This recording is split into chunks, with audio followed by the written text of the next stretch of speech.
आमिर बेटा को मुर्गी के बाजू बहुत पसंद है, इसके लिए हमेशा अलग रखती हूँ। तुम भी कुछ लो ना बेटा। बहुत पसंद है ये तो आपको। बस मैंने ले लिया।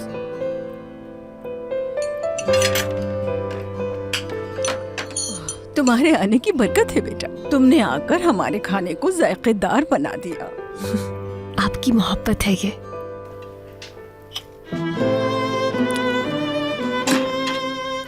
किसी अच्छे घर आने की लगती हो माशाअल्लाह। अल्लाह हर आफत से महफूज रखे बेटा। यकीन नहीं था कि मैं ये दिन भी देख पाऊंगी।